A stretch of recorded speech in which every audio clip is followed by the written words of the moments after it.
it became a good friend of the Soviet Union. So there was no reason. But Pakistan developed very close relations with the United States, including the United States used air base near Peshawar in Badabir to send surveillance aircraft to observe testing sites in Kazakhstan and deeper inside Soviet territory.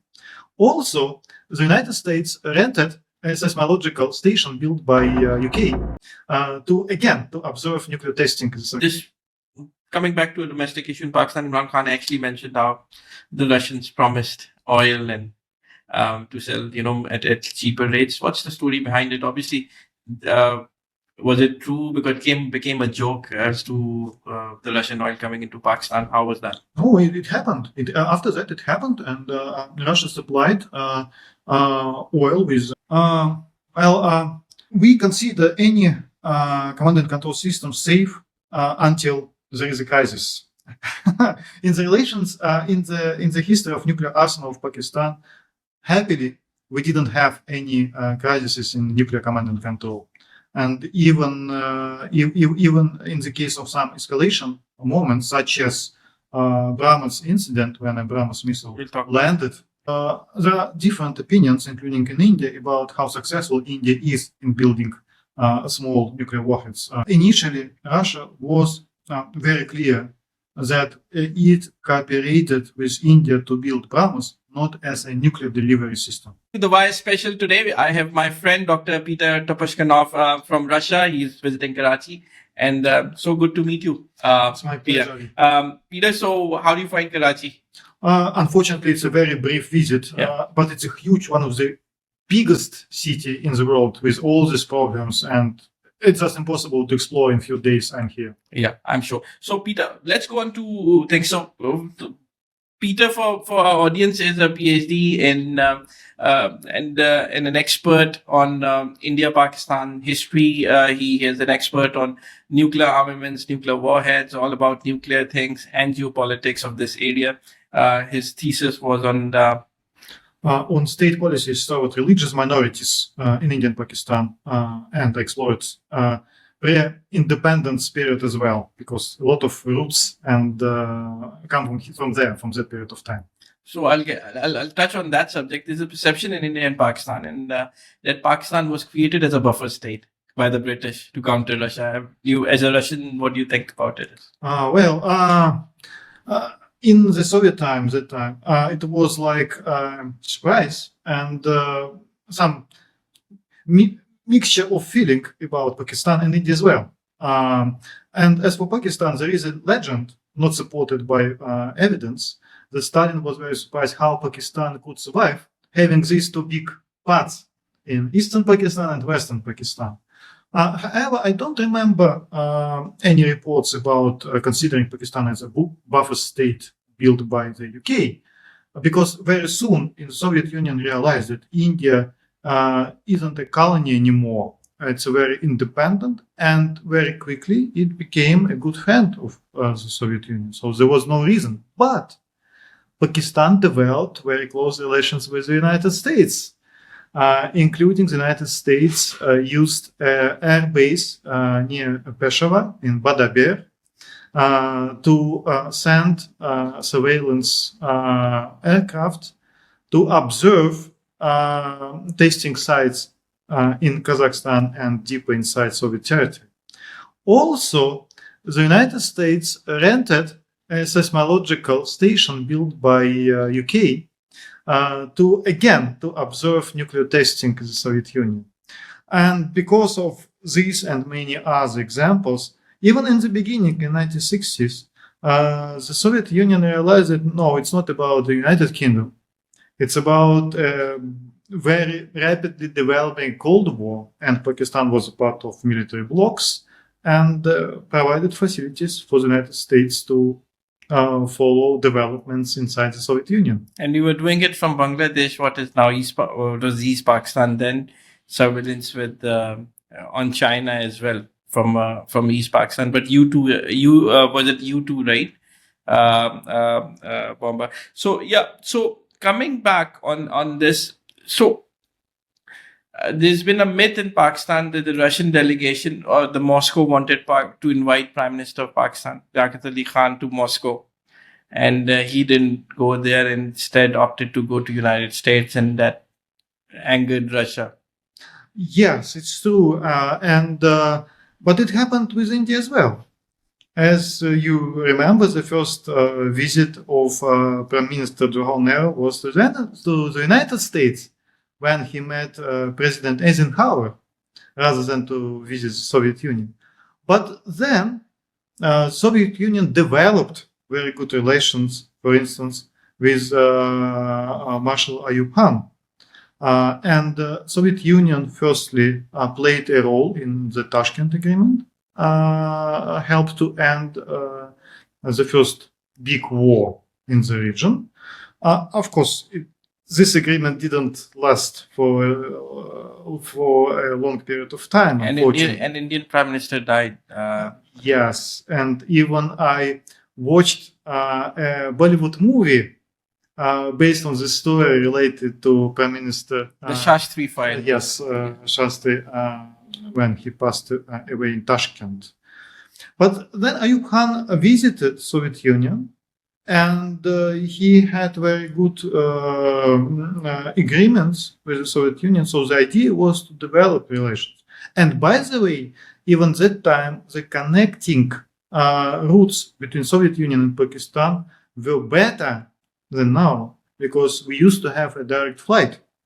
That flight was from Moscow to Jakarta, but because that time aircraft couldn't fly this long distance, his first stop was in Karachi. So now we don't have a direct flight from Moscow to Pakistan. Yeah.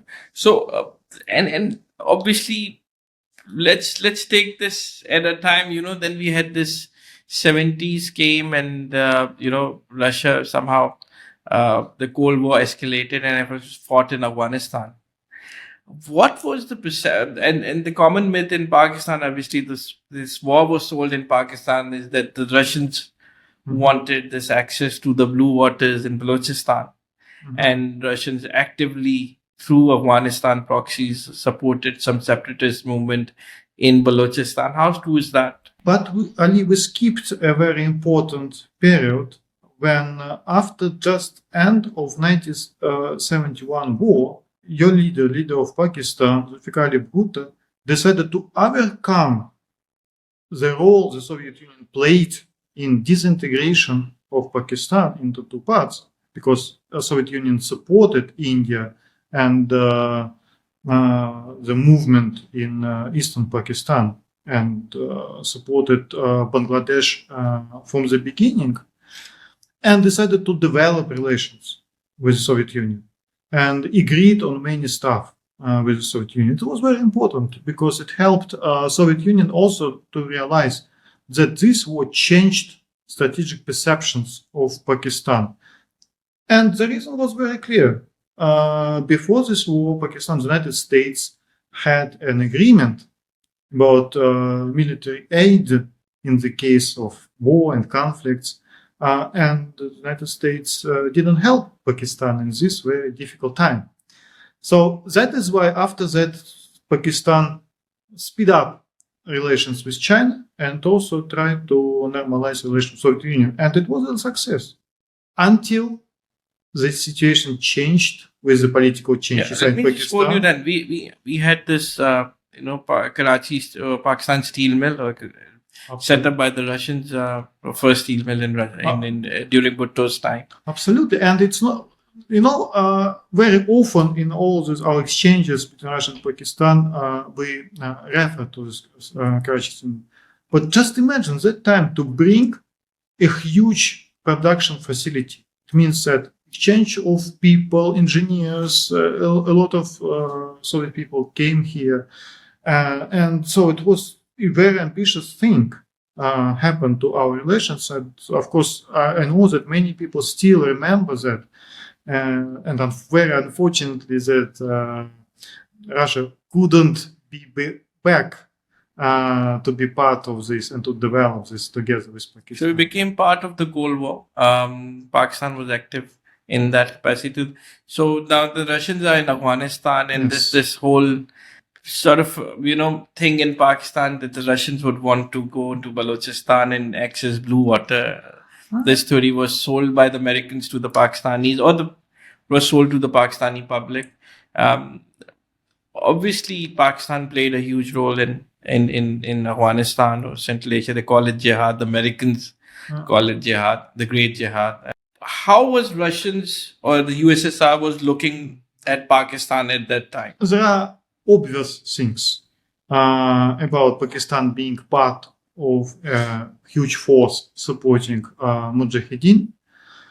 But the good thing, Pakistan wasn't alone. And the list of the nations supported Mujahideen included also China and Iran. Yes. So a lot of countries, very different. So from this, and my friend also remembered that when he served in Afghanistan, they found weapons from around the world supplied to Mujahideen. So from this point of view, well, Pakistan played its role. But the question is how the Soviet Union considered and what was Soviet Union plans concerning Pakistan. Of course, there were some ideas to be more proactive and to enter the territory of Pakistan. But I recommend you and our watchers and readers to read one of the most recent articles by our top diplomat in charge of the Russian policy in South Asia, Ambassador Zamir Kabulov, when he was asked by a Turkish journalist about exactly the same time, he mentioned that, but that time, it's not a direct quote, so please check, that time we already not knew but considered the possibility that Pakistan could have a nuclear weapon during the Soviet presence in Afghanistan. So and that is why we decided not to have any adventures concerning Pakistan. So it was very fun. Not fun. It was very interesting. Even if Pakistan didn't have that time nuclear weapon, Soviet Union considered as a deterrent capability being possessed by Pakistan. It's not a secret, but that time Pakistan already developed a nuclear program, military nuclear program, significantly, but nobody knew whether Pakistan had a ready nuclear weapon. But it was a part of the Soviet strategic consideration about whether moving further to Pakistan or not. And that is why Soviet Union decided to limit its activities by small operations, some strikes, but without any intervention. Okay. So, yeah. So you were saying that, and as a nuclear expert and things on, when do you think Pakistan's nuclear capabilities were there? But what's your assessment? When did we make first nuclear program bomb? Was it in early 80s or in late 80s? It's all covered by Pakistani scholars, and so that is why we have a lot of memoirs, reflections, including a famous book by Feroz Khan, Eating Grass, about the nuclear program of Pakistan. But the interesting thing that we can add to this, it's not necessarily a need to have a nuclear bomb to have a nuclear deterrent. And it was visible exactly during the Soviet presence in Afghanistan. So, do you really think Pakistan would have the Soviets' assessment in Moscow was assessing that Pakistan, in case Soviets came down to Pakistan would have really used a nuclear bomb? I think that for Pakistan, it would be like a significant push to use all its capabilities, conventional mostly, of course, against Soviet Union, because Soviet Union was a huge army, one of the biggest army in the world, that time. And Pakistan already had an experience of the US support in 1971. That is why, of course, for Pakistan, it was a visible argument that in the case of invasion, Pakistan would use everything it had in its arsenal. So another aspect is, obviously it makes sense because Pakistan could have used it in a buffer state like Afghanistan, a nuclear weapon, and since there was no government. So coming back, so Soviet, then the USSR start breaking down and breaking down.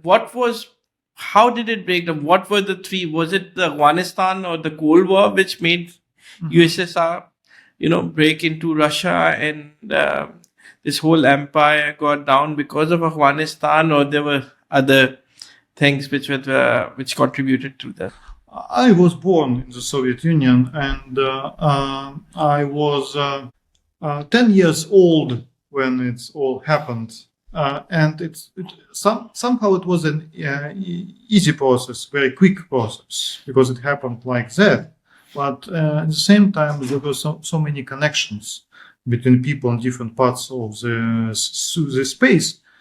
So that is why my answer would be a little bit emotional, because it's about my own country that changed a lot that time. So the first point is, of course, it was because of domestic issues, and unfortunately, because of two big reasons. One of them is economy. That's very simple, because the Soviet Union spent just a fantastic amount of money on developing military capabilities to win a Cold War. Just imagine, just in the middle of 1980s, we were in the second highest moment of the Cold War, with a very aggressive rhetoric against each other. We were ready to fight each other, I mean, Soviet Union and the United States and NATO countries.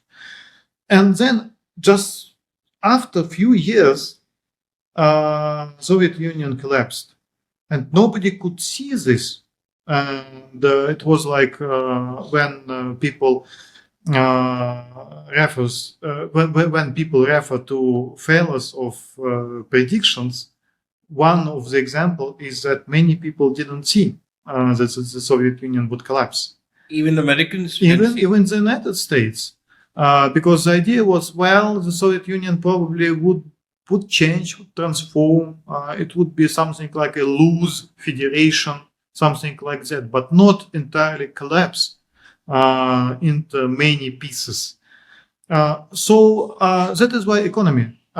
Because people just tired after of the situation. The second point, of course, it's a national politics, and it was very important. Soviet Union included many nations with their own aspirations, with their own cultures and histories, and that is why, of course, it was a tricky challenge to have a smart and wise national politics. Sometimes it was successful, sometimes it's not.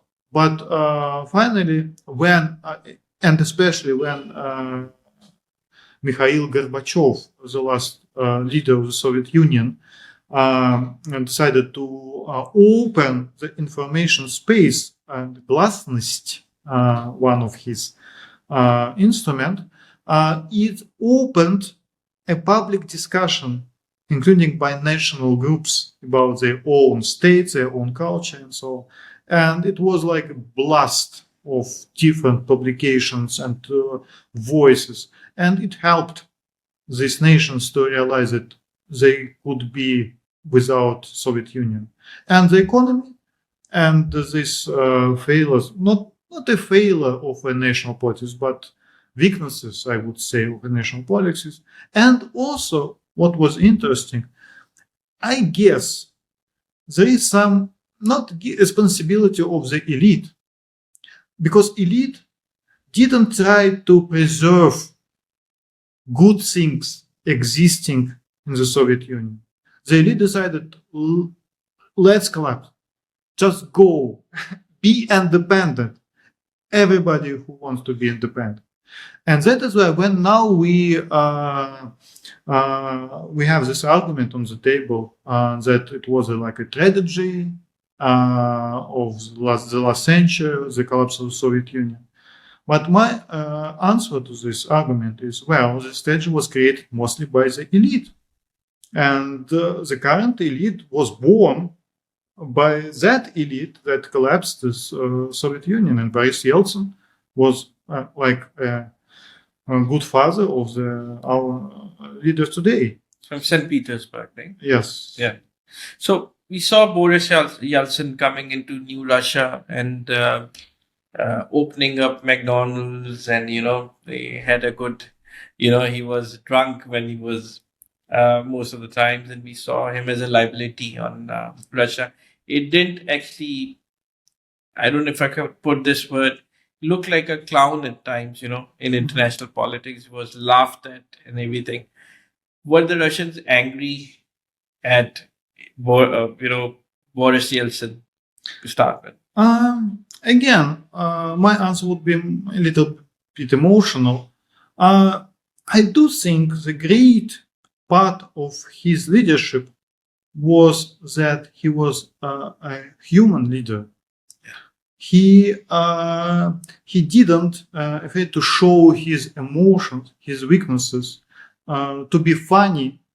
During the most famous YouTube video when he visited Washington, and Bill Clinton just was laughed a lot after this during this conversation.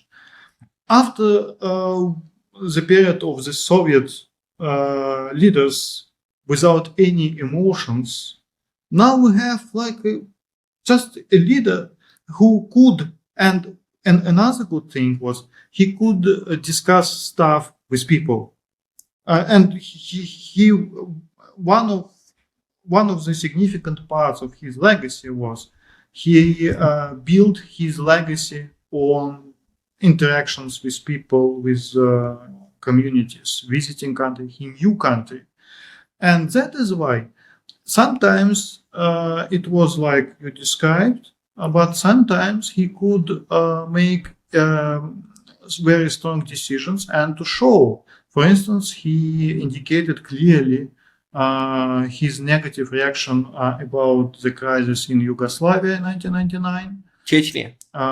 Yes, with Chechnya. With Chechnya, it's quite a different thing. It's not only about himself. It's also about, when one moment you invite people to be independent and to establish their own state, and the second moment you say that, but you stop. You are in the Russian Federation. So it's quite a difficult thing because after Kazakhstan, Central Asian republics appeared, there was a movement in other parts of the Russian Federation, like Tatarstan, for instance, and Dagestan, to establish their own states. But at that time, the elite realized that if allow them, so the process would be unstoppable. Like balkanization. Yeah, balkanization, and so. We've seen in Yugoslavia. And also, what is important to highlight in this context, many people and observers, including in the West, they were surprised that the collapse of the Union was mostly peaceful, because there was some speculation that if it starts, it would lead to this blood and violence. But we had several conflicts, and of course the most visible conflict happened in Tajikistan, a civil war, and there was of course a conflict between Azerbaijan and Armenia over Karabakh, but people could expect bigger violence. So, and that is why the idea was, if to allow other republics to become independent, the violence would be much higher. And full hats off to Boris Yeltsin for grooming Vladimir Putin, right? After all, he was his product, right? He brought Putin as his vice president, if I remember. Yeah, it's this story is covered widely in publications in Russian and English and other languages as well. It was an interesting thing, how to present Vladimir Putin as a successor and in the same time as a very new person, very different person to the previous leadership, to himself, because he was younger. He was active and never got drunk or in any uncontrolled behavior. So he's sober, and so people laughed.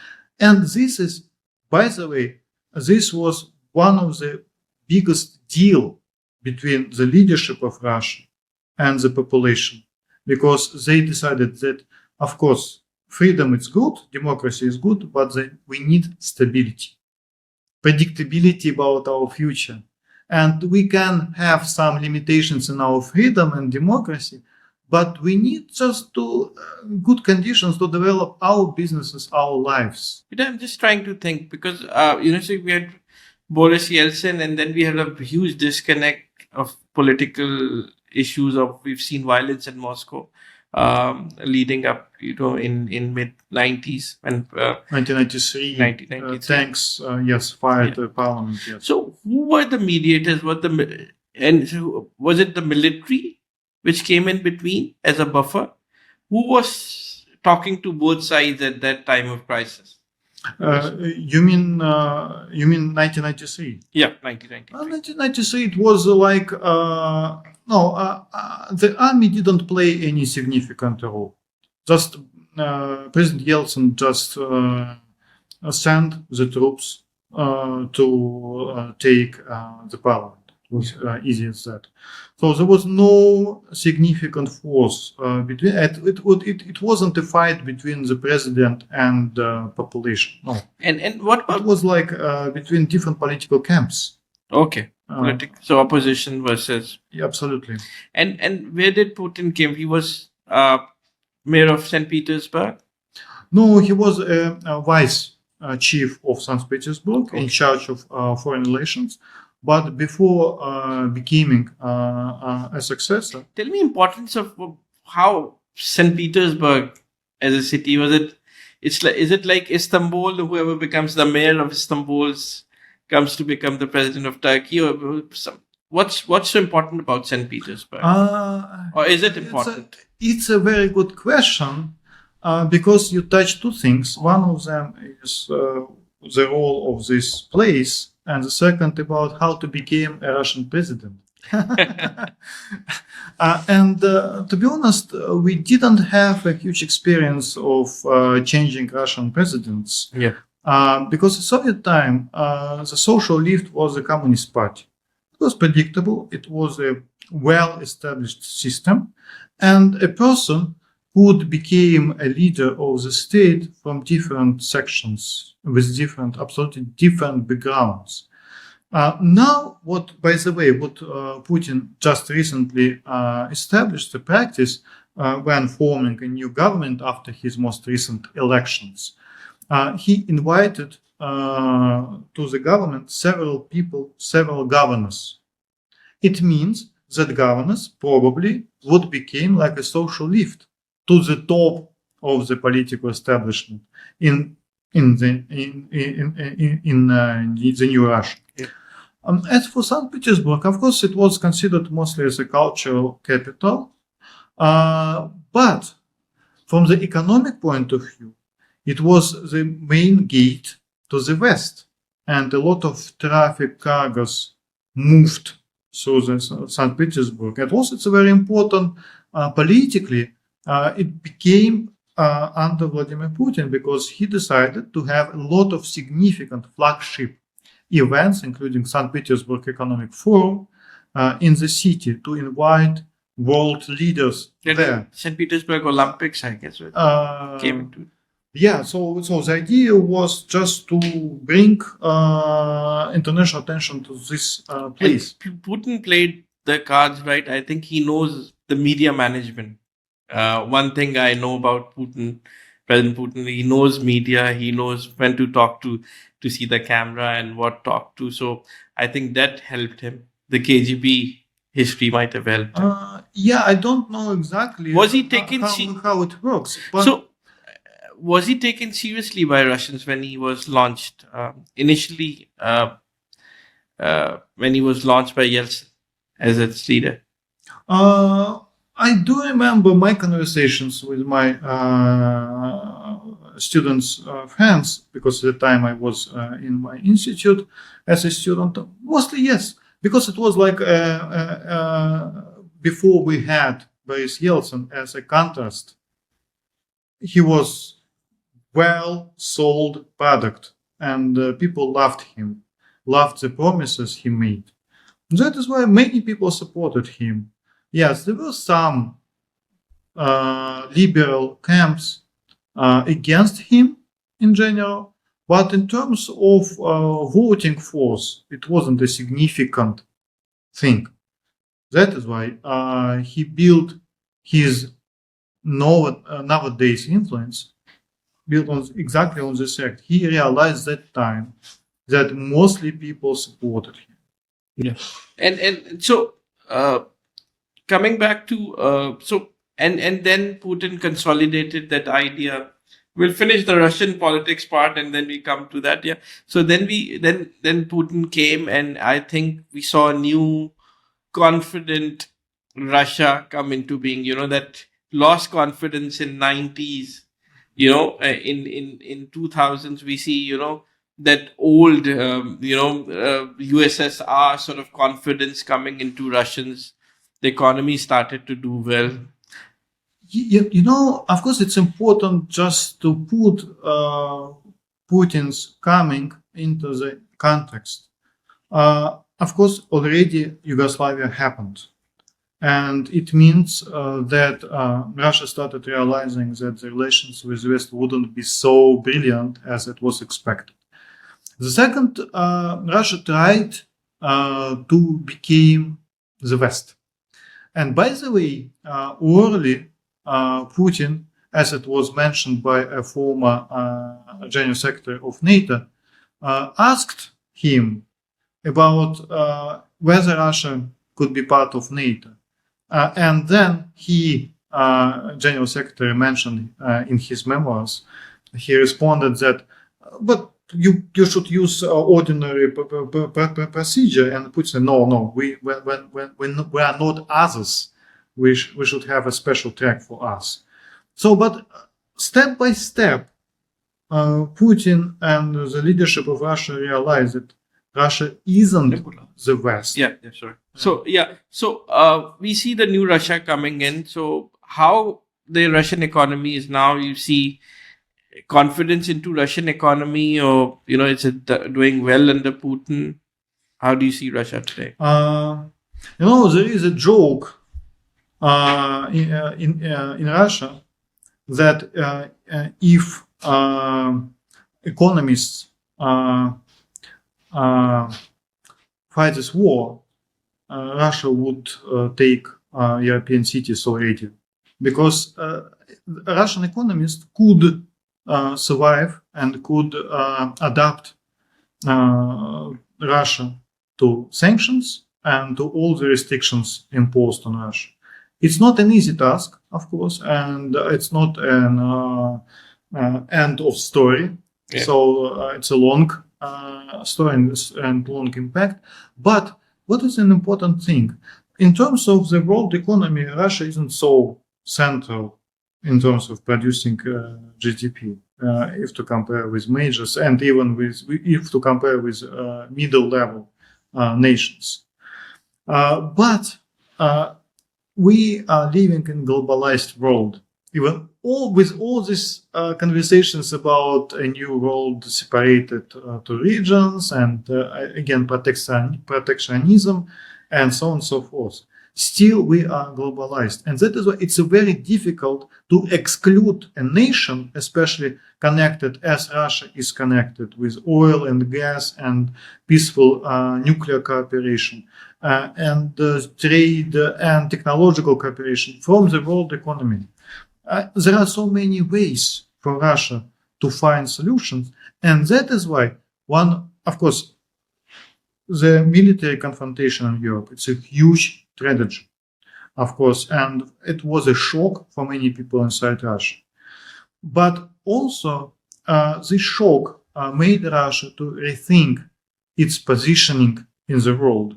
And during this conflict, Russia published a new foreign policy doctrine with a huge part on the Eurasian space, including on India, on Pakistan, on China. And the idea was that we need to develop the Eurasian cooperation in trade and economy and to establish relations and security together with other nations in this area to provide better conditions for development and trade.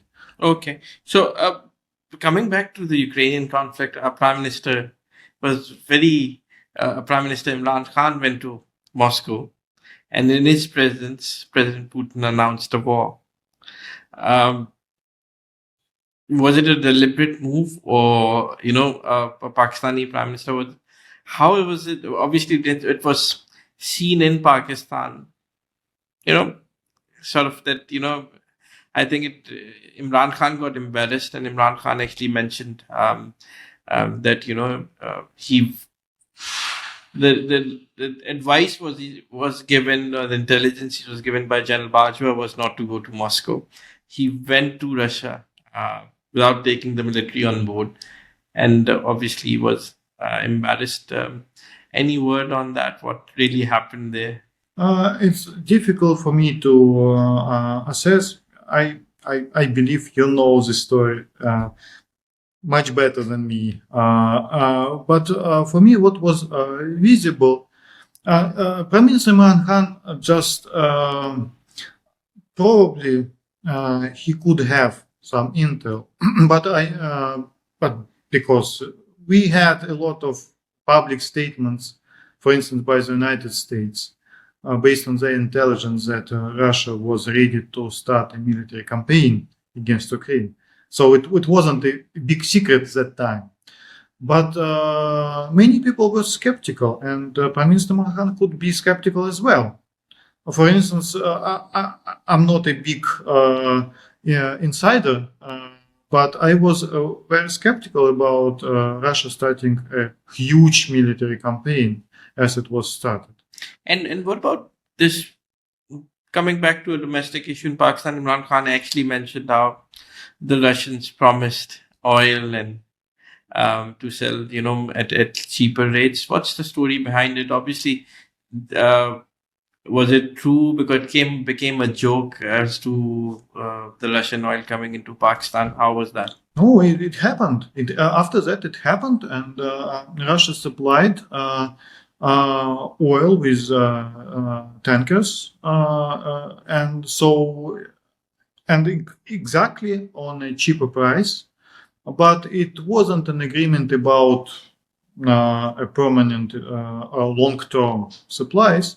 It was like a testing supply, but still we are in a conversation. But if I'm not wrong, and please correct me, it happened after Imran Khan left his office. So he claimed that he negotiated the deal, but the tankers came obviously after his government fell. I heard also that there were conversations about military technical cooperation, some projects, and also it didn't happen. If we could have any kind of agreement, because it's not in a public domain, we don't know. You recently wrote a very big piece on Pakistan's help to Ukraine in military assistance. What's that about, and how seen it?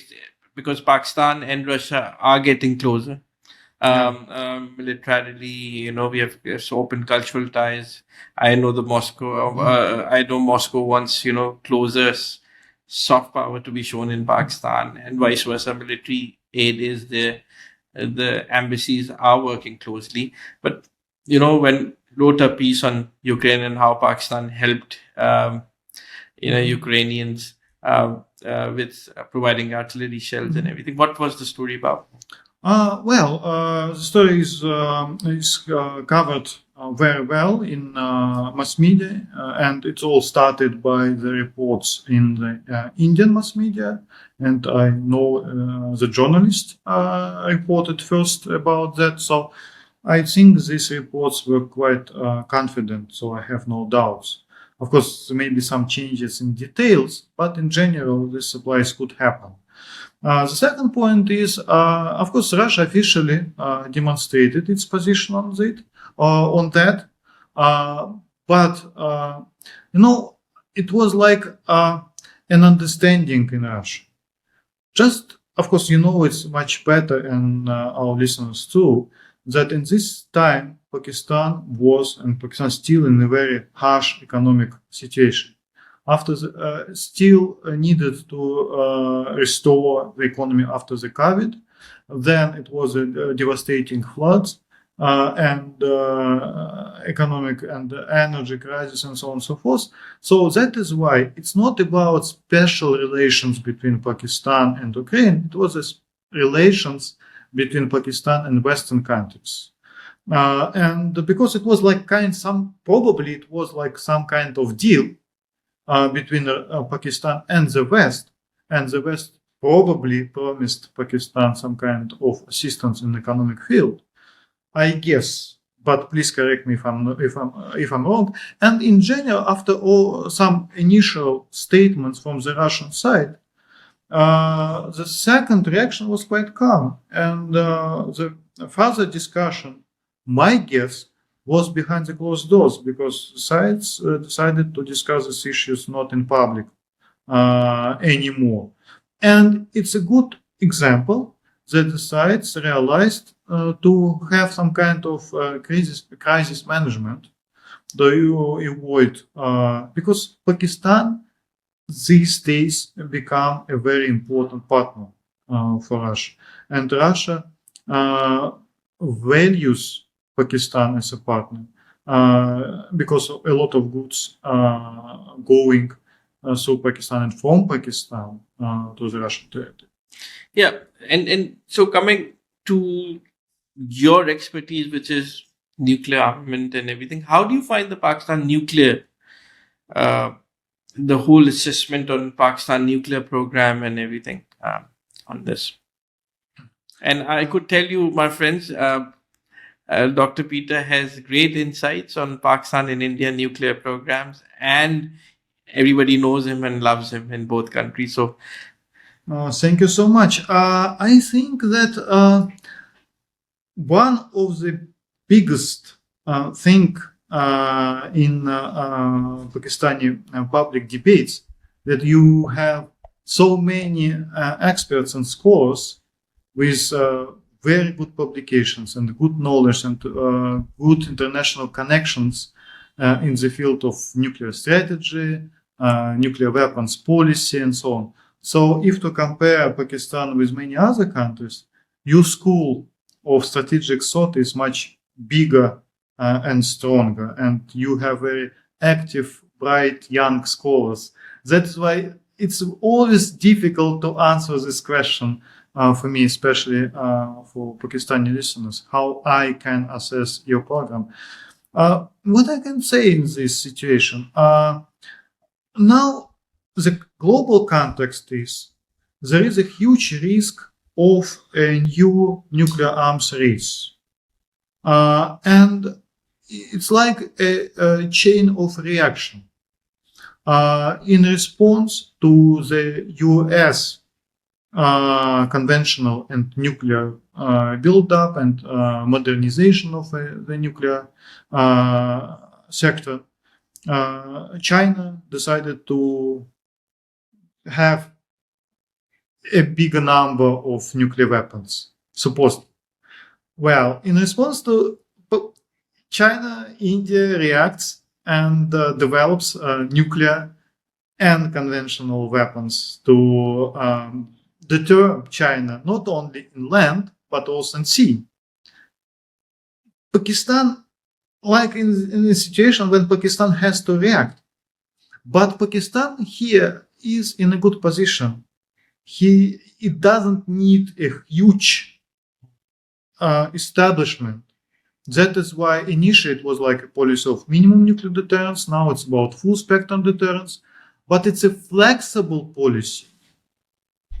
And Pakistan can adopt and can use such a system, such as cruise missile, short-range missile, tactical weapons, to effectively protect defend its territory against any possible escalation scenarios.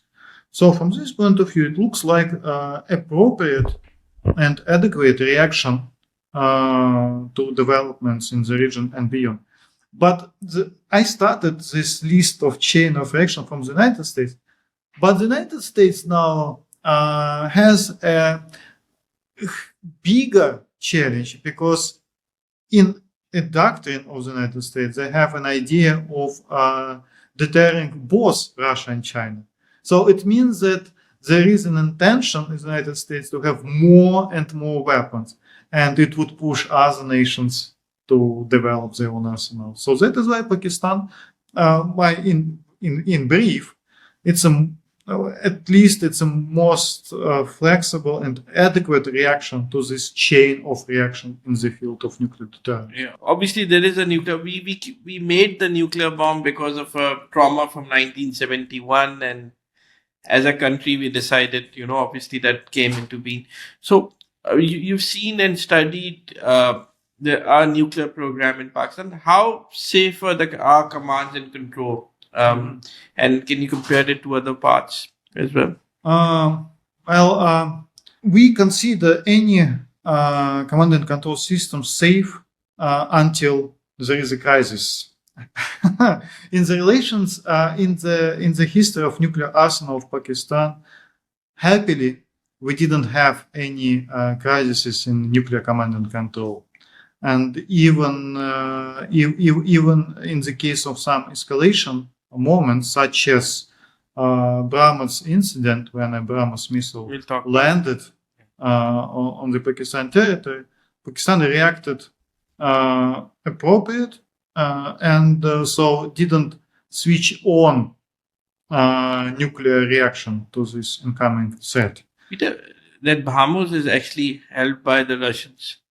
The whole program, right? The BrahMos missiles. Yes, it's true. So it is basically its engine and everything is Russian. Engine. It's about engine, and it's a result of bilateral cooperation between India and Russia. But Russia wasn't in charge of operating or controlling, so it happened just because of some. I'm just beginning to think of the. So how on earth does this happen? A BrahMos of a nuclear strike missile coming towards Pakistan. I'm just trying to think, and this is in seconds. Somebody in Pakistan might, they said, the Indians said they've launched this accidentally. One of them fired a squad leader or something, and it's coming towards Punjab area of Pakistan. Somebody sitting on a radar here and on an air defense system might have called somebody in the Pakistan Nuclear Command, or SPD, Strategic Planning Division, or somebody, or this is a chain which is in Pakistan, and that reaction, you have to take that decision in seconds, and understand this. And this, I think, this has happened during Cold War. A lot of times with the nuclear submarine, we have happened. Always false alarms. False alarms. Yes. So there must be solid, psychologically, trained minds, calm minds, patient minds, sitting on that control to understand things. What was your assessment on what really happened, or what? First of all, let me add to. Let me add to this question. Initially, Russia was very clear that it cooperated with India to build BrahMos not as a nuclear delivery system. And if we follow the construction of this missile, just to imagine that it could deliver a nuclear warhead, it should be a task for India to build its own miniaturization process of a nuclear warhead. And there are different opinions, including in India, about how successful India is in building small nuclear warheads capable for such delivery systems. But definitely, it's because it's about Russia's NPT obligations of the Non-Proliferation Treaty, not to help India as a non-NPT state to build its own nuclear arsenal.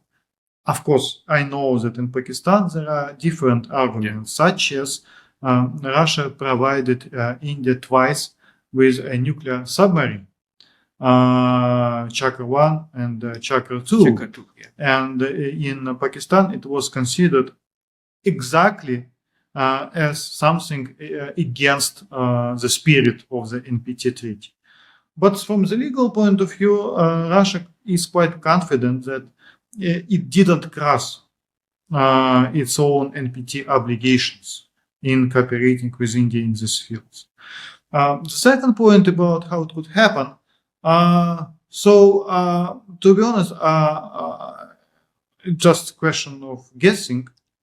But in this situation, if you have a missile, of course, you will have several training ways to learn operators how to act, especially how to act in the case of time stress. So for me, probably it could be something like that. It could be something like operators training, and just one of them forgot to have a mechanism preventing a strike. Or it can be also malfunctions as well. But let me just recall how many cases happened, including in the United States, one of the most sophisticated nuclear weapon states, when just heavy bombers traveled across the United States with an actual nuclear bomb on it. Or during the cold time that a heavy bomber was missed, or a heavy bomber missed a nuclear bomb in the ocean. So it happened. This is the problem, that we need to have some mechanisms between nations. I think there is a hotline between Pakistan and India on this. Did it work? This is the question. My guess that it didn't work, because the Pakistani side, but please correct me, but I heard that Pakistani side tried to connect, to ask questions from the Indian side, but that side didn't respond. And could it be penetration testing by Indians? Could it be? But even if it was just a malfunction or a human mistake, of course, the information received after this, of course, could be used by both Pakistan and India. And Pakistan explored this facility and also realized what kind of weaknesses it has in its own air defense. I remember, Tomahawks landing in Pakistan during Clinton time. Yes, and what kind of missile it helped to build for Pakistan, RAD, if I'm not wrong. Sorry? Based on this technology, Pakistan developed its own cruise missile. I didn't hear that.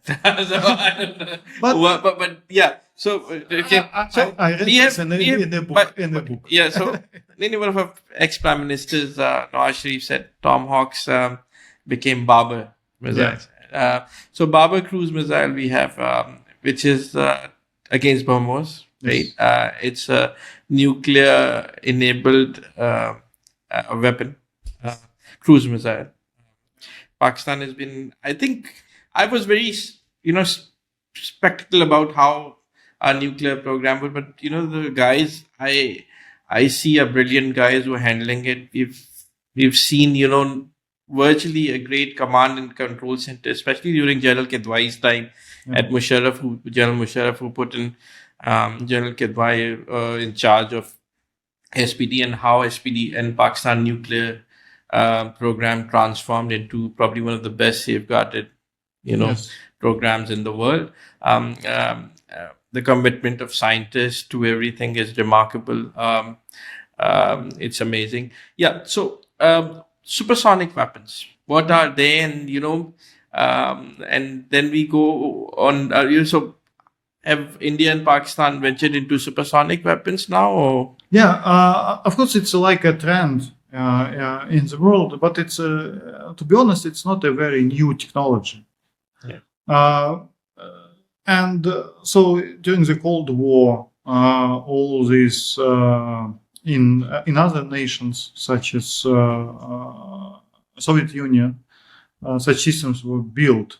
And by the way, BrahMos quite similar to a naval supersonic missile of the Soviet Union.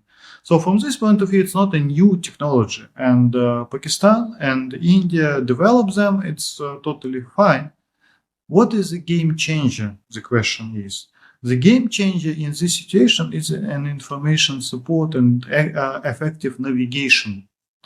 And this is a huge difference because, as it was reported, by the way, by the Pakistani Armed Forces PR service, the supersonic missiles during testing demonstrated a lot of abilities, including to follow the terrain and Maneuvering tactics.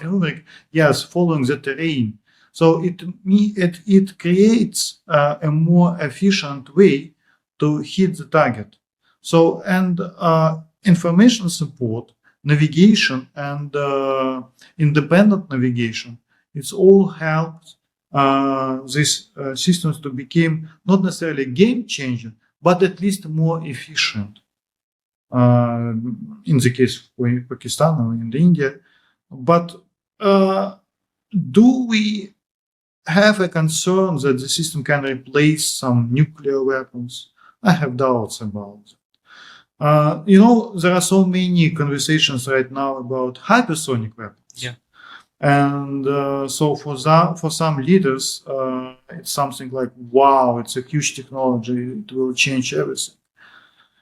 But the speed of hypersonic missile is slower than the speed of ballistic missile. And the idea that this hypersonic missile is difficult to be tracked, again, it's not true. It's theory. It's trackable. Yeah. And having space surveillance capabilities, so it's not. That's why space challenge. is coming into the weaponization of space. Yeah. Peter. Yeah, weaponization of space. So militarization of space and weaponization of space. As militarization happened many years ago, because military surveillance and systems, and India has its own program building already.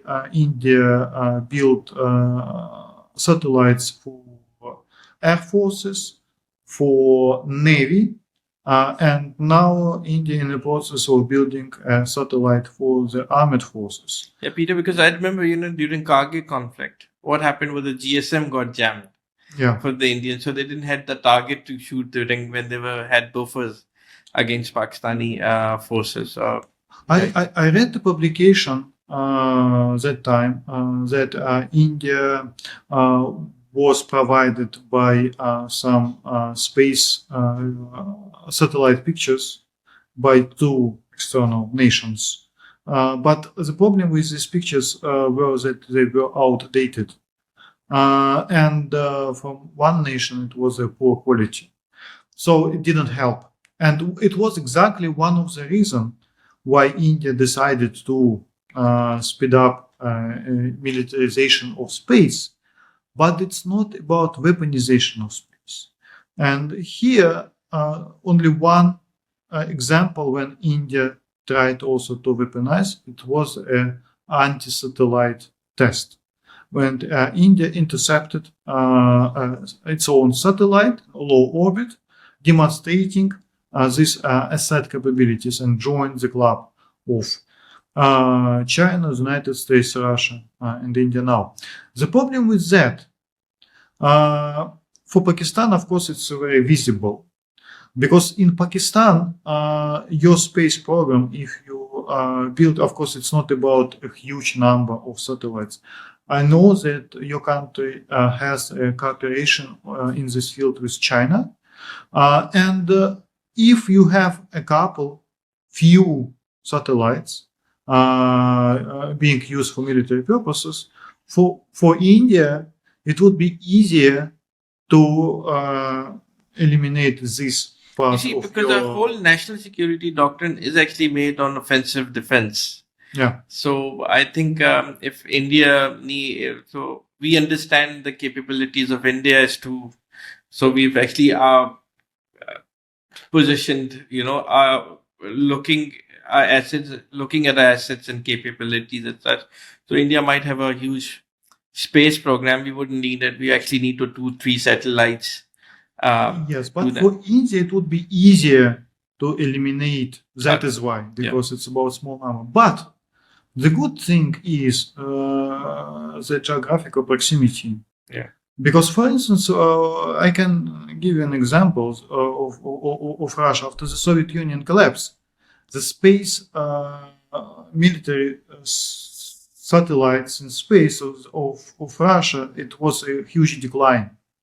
And only now it's quite a good speed of developing military satellites. I mean, surveillance and early warning satellites and so on and so forth.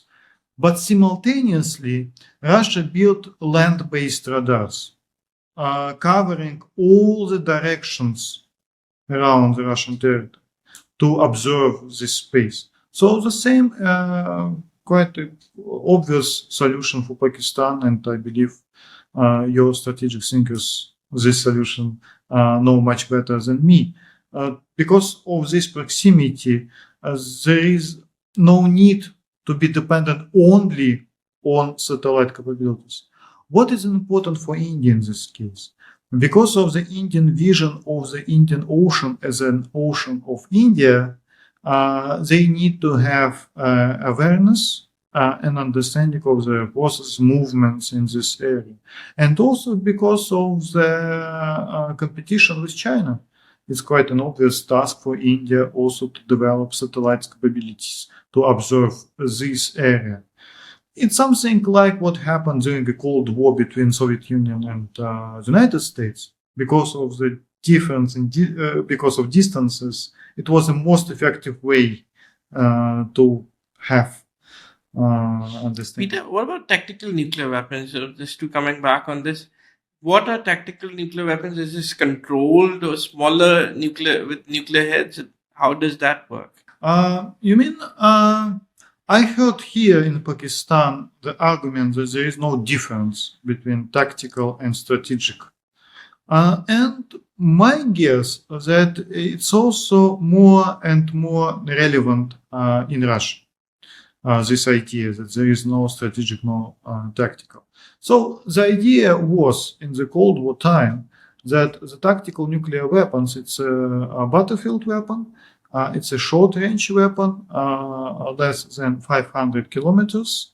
And if you ask me about whether it's about low-yield warhead, not necessarily.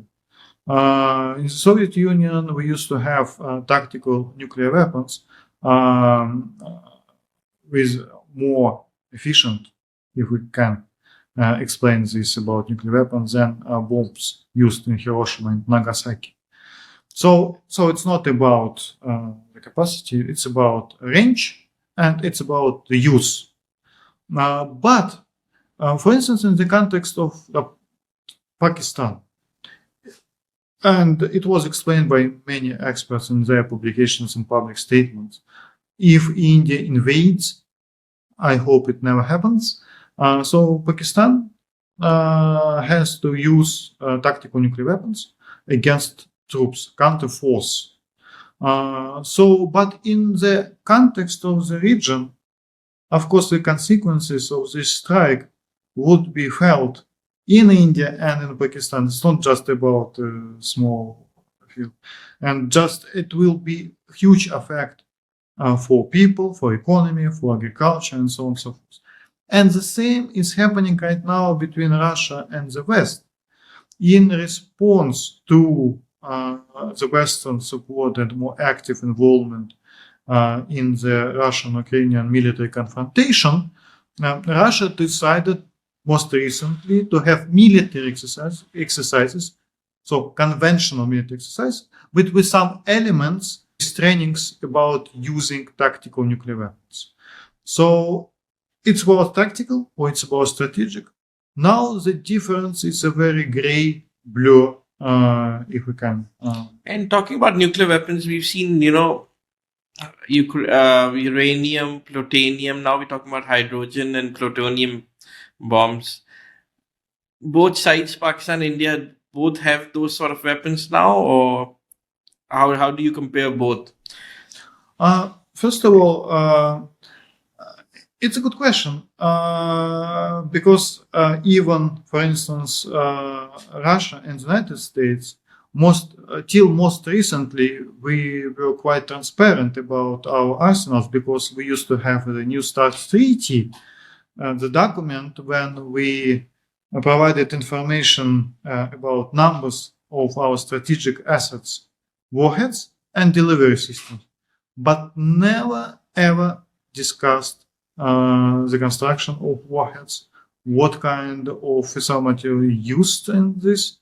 So but as for India and Pakistan, it's quite understandable, but these two countries are not transparent. So, and it's all about guessing based on publications such as from CIPRI, Stockholm International Peace Research Institute, or IISS, and other think tanks about the composition. But the difference between Soviet Union and the United States and India and Pakistan, or between China and India and Pakistan, that these countries had a huge number of nuclear tests, tried different constructions of nuclear warheads. And that is why we could realize, based on this experience, what kind of warheads may be in use for this or that weapon.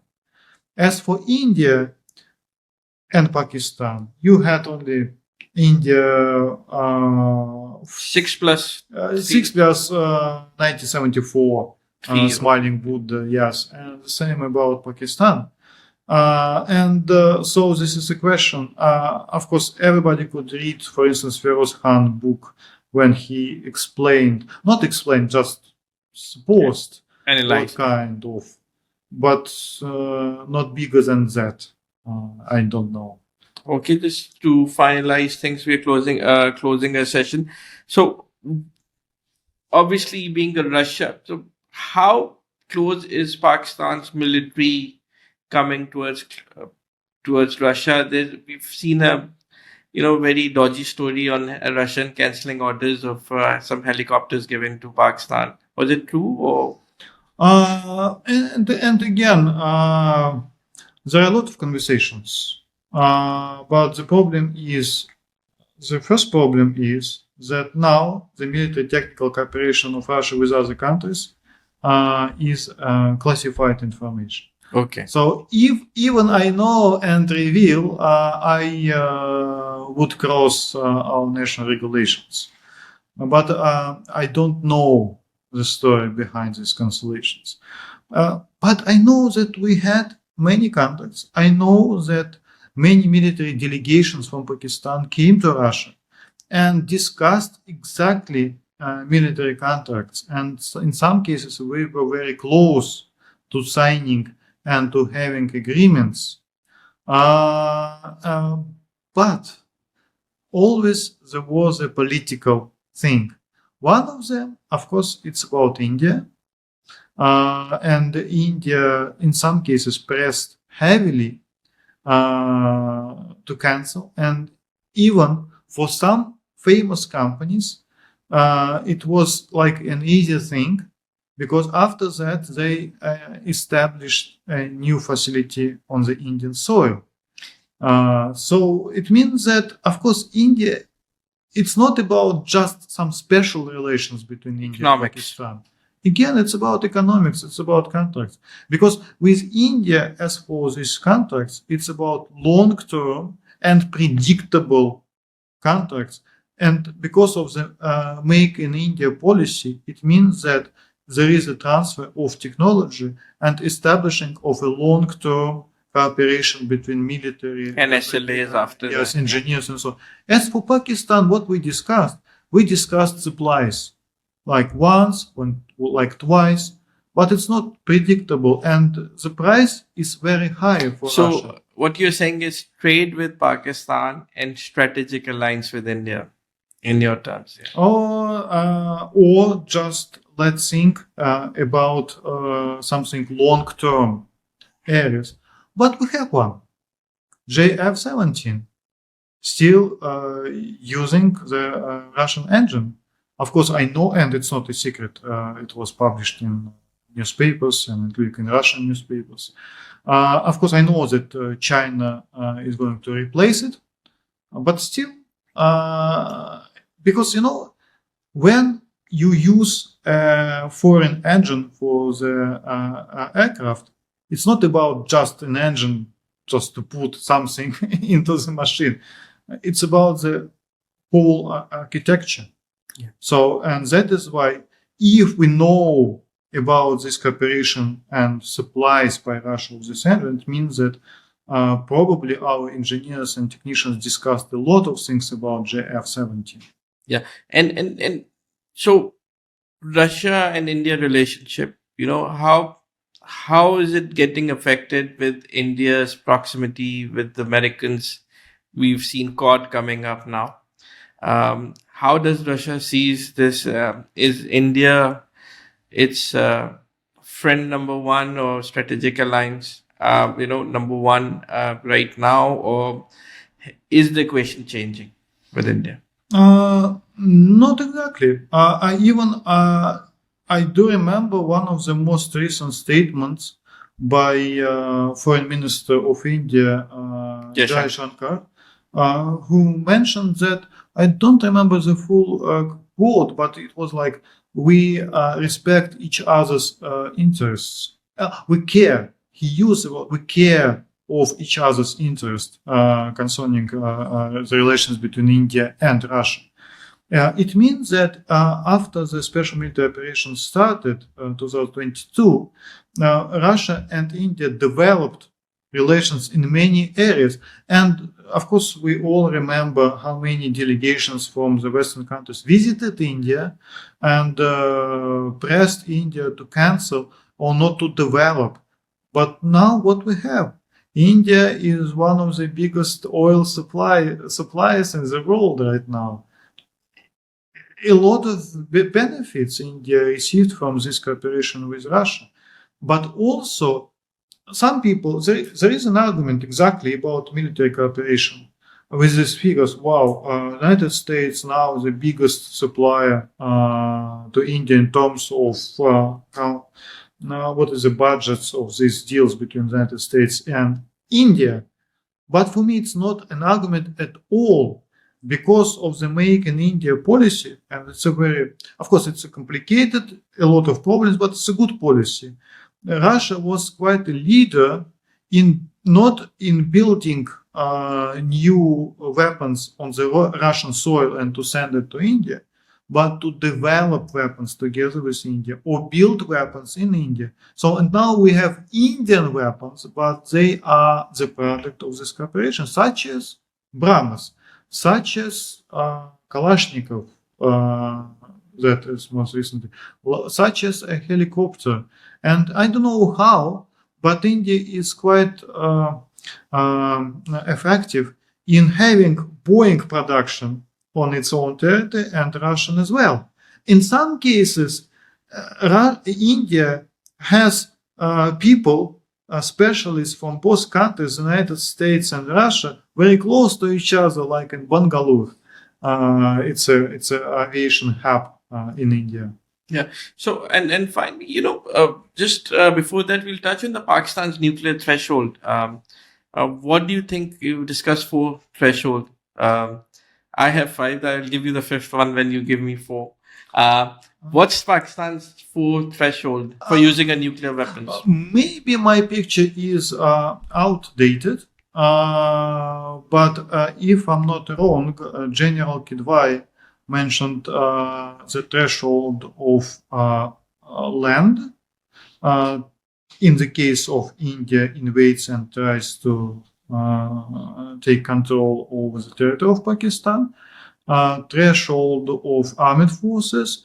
If India tries to destroy the armed forces and main military capabilities, threshold of I don't exactly the wording terminology, but it's about political stability. For instance, if India invests in events such as happened in 1971, leading to disintegration of Pakistan into parts. And the final one, it's about an economic threshold. If India imposes a blockade of Pakistan. But I have a question in this context. In some cases, events are happening right now. For instance, a previous caretaker prime minister publicly mentioned that India was behind Baloch attacks. And it's something like in the line of this threshold I just mentioned. And you forgot to mention blockade of water, because that's the main. Yes, and this is my second question exactly, and this is a question for you exactly, because when we are discussing about economic threshold, it's also about a blockade of water and limiting access of Pakistan to Indus water needed for its not just economy and development, but just for surviving for people. And this is the question: what would happen if India decides to go on with all these projects? Some of the fanatical leaders coming and the voices coming from India is that you don't want to break the Indus Water Treaty signed. If that happens, Peter, a lot of people said that what happened in Kashmir, the whole 365. I think that was an understanding. But point is, when they stop the water, this is an agriculture country, right? Yes. And when people get starved, they get prone to things which they don't want to do. Finally, perceptions on West. I've personally been not a big fan of West.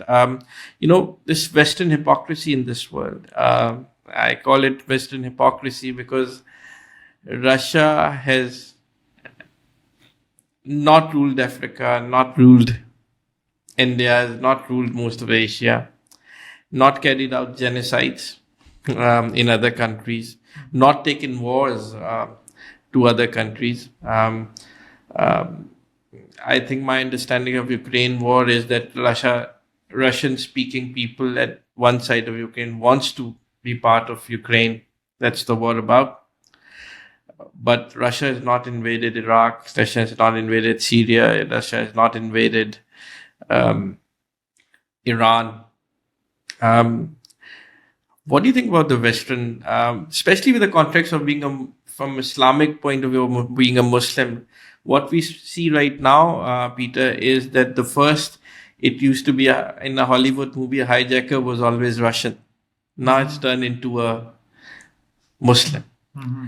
And I could so relate to what has happened to an average Russian, they made the stereotype. This racist attitudes towards Russians and then Muslim. What's your perception on that?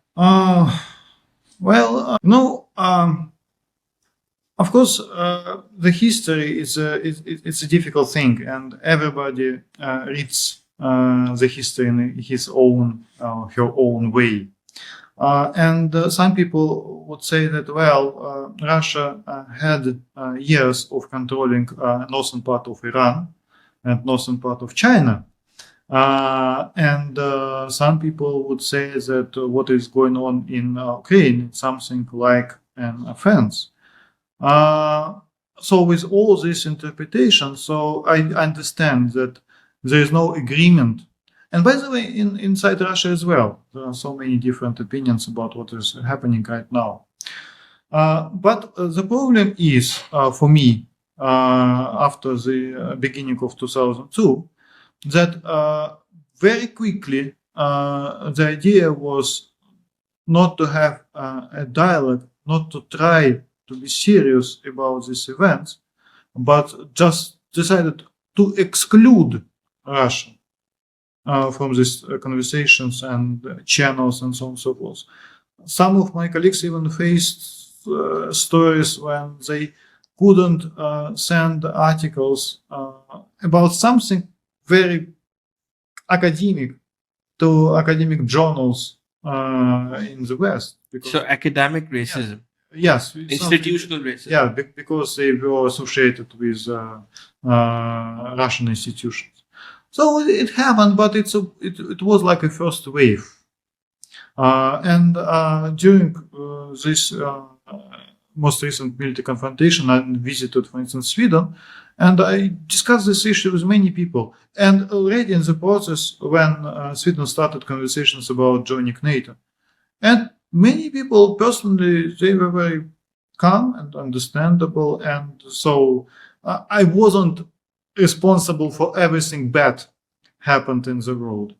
Now, however, for the media picture, of course, media needs simple pictures. And that is why, for instance, in the beginning, when the Palestinian-Israeli crisis happened and this attack happened, some media started reporting that, Vladimir Putin is not necessarily in charge, but definitely benefits from this crisis. So that is why, and it's important, serious conversations need silence. And I just want to say that despite all this noise, first of all, what I could hear from the leadership of Russia and the United States and of some European countries, the will to have a conversation and finally to sit and discuss some important issues. And so, for instance, there is a huge criticism of Emmanuel Macron from Russia, from the United States, from European countries. But in his lecture to the students in Sorbonne University, he said that we need to think about Europe, because Europe may not survive or live forever. We need to think about our own defense. And that is why we need to think about how to have a peaceful, I don't remember exact phrase, coexistence and cooperation with Russia after this war, he used this word war, but military confrontation ends. So it means that there is a feeling that, well, there is a noise, there is a big emotional pressure. Of course, it's a violence. It's about civilian casualties and destroyment of... What is Russia's official take on the Palestinian and Israel conflict? What is the Russian government and an average person? Thanks. Of course, at the beginning, all the sympathies were with Israel, because it became a victim of a terrorist attack, as it was considered by most people in Russia. And by the way, Russia just most recently also became a victim of a terrorist attack in a similar way. In Moscow, Crocus City Hall, a huge concert hall and a mall. So that is why there was a sympathy. But the reaction of Israel, of course, it divided even Europe. But also in Russia, Russia preferred not to be, very critical towards Israel, but of course voiced its concerns and disagreements with Israeli military operation. I think it went to an extent where Putin snubbed Netanyahu. Yes, but they Putin and Netanyahu, they know each other for many years, and my understanding is that Bibi understands Putin much better than many of us, including myself. So that is why Netanyahu could take some criticism from Vladimir Putin, and that is why Netanyahu couldn't take some criticism from the US president. Because there is some kind of personal chemistry between Netanyahu and Vladimir Putin. Yes. The BB and so I think I'm so grateful for you to come over to the Wire Studios. Thank you for watching this. This was an intense discussion on nuclear, Russian, Pakistani things, and we'll get to see Peter in a lot of our debates afterwards. Thanks a lot. Thank you. Thank you so much for hosting me. Thank you.